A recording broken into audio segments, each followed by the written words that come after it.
Sir నమస్కారం sir. నమస్తే అండి. సార్ కూలీ సినిమా ఆగస్ట్ 14th రిలీజ్ కాబోతుంది. చాలా ఎక్స్పెక్టేషన్స్ ఈ సినిమా పైన ఉన్నాయి. ఎందుకంటే రజనీకాంత్ గారు ఇంకా చాలా కాస్ట్ ఉన్నారు. లోకేష్ కనకరాజు గారు డైరెక్టర్.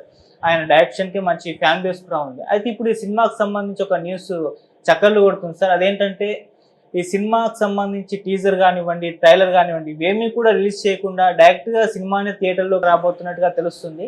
మరి ఇది ప్రమోషనల్ యాక్టివిటీస్లో భాగంగా అనుకోవచ్చా, లేకుంటే టీజర్ ట్రైలర్ లేకుండా ఆడియన్స్ ఎటువంటి ఎక్స్పెక్టేషన్స్ పెట్టుకొని ఆ థియేటర్కి వెళ్తారంటారు? మరి ఇది ఏదైతే ప్లాన్ వేసుకున్నది ఇది కరెక్ట్ అంటారా కాదంటారు? మీరేం చెప్తారు సార్? అంటే రజనీకాంత్ సినిమా రిలీజ్ అవుతోంది అనే విషయం ప్రపంచానికి ఏదో మాధ్యమం ద్వారా తెలుస్తుంది. అవును, తెలుస్తుంది కాబట్టి దానికి కొత్తగా మనం హడావిడి చేయాల్సిన అవసరం లేదు అనేది ఒక కాన్సెప్ట్ అయి ఉండొచ్చు.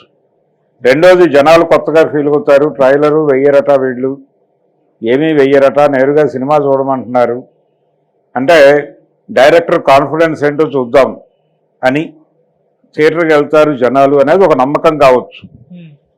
ఈ రకరకాల బిలీఫ్ల మధ్య ఇదొక వ్యూహాత్మకమైనటువంటి ముందడుగుగా తీసుకుని ఉంటాడు ఆయన. ఇప్పుడు వివిధ మాధ్యమాలలో ఇది ఒక వార్త అవుతోంది కదా, ట్రైలర్ లేకుండా సినిమా రిలీజ్ చేస్తారట, పోస్టర్ వేయకుండా సినిమా రిలీజ్ చేస్తారట, టైటిల్ పెట్టకుండా సినిమా రిలీజ్ చేస్తారట. ఇవన్నీ కూడా మాధ్యమాలలో ఒక వింత విషయంగా ప్రచారం జరుపుకుంటాయి. అదే ఆ సినిమాకి పబ్లిసిటీ. ఆ పబ్లిసిటీ చాలు. అక్కడ రజనీకాంత్ ఉన్నాడు, రజనీకాంత్ ఫ్యాన్ బేసు, దానికి తోడు ఈ ప్రచారం క్రియేట్ చేసే క్యూరియాసిటీతో ఆడియన్స్ థియేటర్కి వచ్చి నేరుగా సబ్జెక్ట్తో కాంట్రాక్ట్లోకి వెళ్ళి కనెక్ట్ అయ్యి బయటికి వెళ్ళి మాట్లాడేటువంటి మాటలు. ప్రతి ఒక్కరూ ఒక ట్రైలర్ వేస్తారు బయట. ఇన్ని కోట్ల మంది ట్రైలర్ వేసిన తర్వాత ఆటోమేటిక్గా నెక్స్ట్ బ్యాచ్ వచ్చేస్తుంది థియేటర్కి అనేటువంటి ఒక కాన్ఫిడెన్స్తో బహుశా అతను ఆ నిర్ణయం తీసుకుని ఉంటాడు. ఆ నిర్ణయం తీసుకున్నాడు కాబట్టి ఇప్పుడు రెస్పాన్సిబిలిటీ అతని మీదకి వెళ్ళిపోతుంది. ఇప్పుడు టోటల్ తన అభిప్రాయాన్ని నిర్మాతలతోనూ హీరోలతోనూ కన్విన్స్ చేసి ఆ ఆచరణలోకి దిగుంటే ఇప్పుడు వాళ్ళందరూ కూడా అతని వైపు క్యూరియస్గా చూస్తారు, సినిమా వైపు కాదు. ఇది వర్కౌట్ అయితే ఓకే, ఇది వర్కౌట్ కాకపోతే ఈ ప్రెజర్ డైరెక్టర్ తీసుకోవాల్సి ఉంటుంది, లోకేష్ తీసుకోవాల్సి ఉంటుంది. మరి తీసుకోవడానికి సిద్ధపడ్డాడంటే అతని కంటెంట్ మీద అతనికి ఉన్నటువంటి నమ్మకం కావచ్చు, ప్రచారం కొత్త తరహాగా చేద్దామనే ఉద్దేశం కావచ్చు. ఒక్కొక్కసారి అంటే పాత రోజుల్లో ఓనిడా టీవీకి ఓనర్స్ ప్రైడ్ నైబర్స్ ఎన్వి అనేవాడు. అది ఒక రకమైనటువంటి నెగిటివ్ పబ్లిసిటీతోనే ఆ టీవీని జనంలోకి తీసుకెళ్ళాడు. అలాంటి ఈ నెగిటివ్ పబ్లిసిటీ ద్వారా కంటెంట్ని జనంలోకి తీసుకెళ్ళటం అనేది చాలా సినిమాల్లో చాలా సందర్భాల్లో చేశారు. విజయబాపినీటి గారు ఒకసారి ఓ భానుచందర్ సినిమా విషయంలో అలాంటి ప్రయోగమే చేసి విఫలమయ్యాడు కూడా. అంటే ఈ సినిమా మీరు చూడక్కర్లేదని పోస్టర్ వేశాడు. నిజంగానే జనం వెళ్ళలేదు, అది విషాదమే. అలాంటివి కూడా జరుగుతాయి. కాకపోతే ఇక్కడ అంత ఎక్స్ట్రీమ్కి వెళ్ళలేదు. వెళ్లకుండా మేము ట్రైలర్ లేకుండా సినిమా వేస్తున్నాం, నేరుగా సినిమా చూసి మీ అభిప్రాయం చెప్పండి. ట్రైలర్ పర్పస్ ఏమిటి? జనాలకి ఈ సినిమాలో ఇది ఉంటుంది అని చెప్పి థియేటర్లకు రండి అని చెప్పడమే.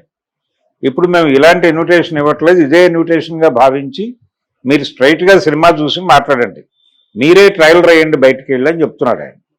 మంచిదే, ఇది వర్కౌట్ అయిపోతే చాలా వరకు. అంటే ఇక్కడ గొడవ ఏమొస్తుందంటే మీరు ట్రైలర్కు రిలీజ్కి ఒక ఈవెంట్ పెడతారు, అలాగే పోస్టర్కి ఒక రిలీజ్ ఈవెంట్ పెడతారు. కొన్ని సందర్భాల్లో టైటిల్ అనౌన్స్మెంట్ కూడా ఈవెంట్ పెడతారు. ఈ ఈవెంట్ తాలూకా హక్కులు అమ్ముకోవడం ద్వారా వ్యాపారం జరుగుతుంది అక్కడ. అలాంటి వ్యాపారాలకు గండి కొట్టిన వాడు కూడా అవుతాడు. కాబట్టి కొంచెం కాన్షియస్గా ఆలోచించాలి. ఈ సినిమాకి ఏదో ప్రయోగం చేశాడు కాబట్టి ఇదేదో ట్రెండ్ అవుతుందని భయపడాల్సిన అవసరం లేదు. వ్యాపారంతో లింక్ అయ్యి సినిమా ఉంటుంది కాబట్టి ఈ వ్యాపారాలన్నీ వదులుకోవడానికి ఎవరు సిద్ధపడరు. ఇది జనంలోకి తీసుకెళ్ళడానికి జస్ట్ ఒక వ్యూహంగా మాత్రమే లోకేష్ వాడుతున్నాడు అని అనుకోవాలి. సో గతంలో విజయ్ దేవరకొండ సినిమా కూడా ట్రైలర్ రిలీజ్ చేయలేదు, అది వర్కౌట్ అయింది అప్పుడు. సో ఇప్పుడు అంటే ఇప్పుడు మళ్ళీ ఈ సినిమాకి ఇది వర్కౌట్ అవుతుంది అనుకోవచ్చా? ఇంతకుముందు ఇంకా గతంలో ఇంకేమైనా సినిమాలు ఉన్నాయా సార్ ఈ విధంగా ట్రైలర్ లేకుండా సినిమా డైరెక్ట్? ఒకప్పుడు ట్రైలర్స్ లేకుండానే సినిమాలు వచ్చాయిగా, ఓన్లీ పోస్టర్స్, పేపర్లు, అడ్వర్టైజ్మెంట్. ఓకే. పేపర్లో ఫలానా సినిమా ఫలానా వాళ్ళు నటిస్తున్నారని వచ్చిన వార్తలు చదివి సినిమా థియేటర్కి వెళ్ళి కూర్చుని సినిమాలు చూశారుగా, టికెట్ల కోసం కొట్టుకున్నారుగా, బుకింగుల దగ్గర చొక్కాలు చిరిగిపోయి చెమటలు కారిన రోజుల్లో ఏ ట్రైలర్లు లేవు కదా. థియేటర్లో ట్రైలర్లు వేసే కల్చర్ ఉండేది. ఆ ట్రైలర్లు కూడా వేయకుండా సినిమాలు రిలీజ్ అయ్యి హిట్లు అయినాయి. కొన్ని సినిమాలకి ట్రైలర్లు వచ్చేవి.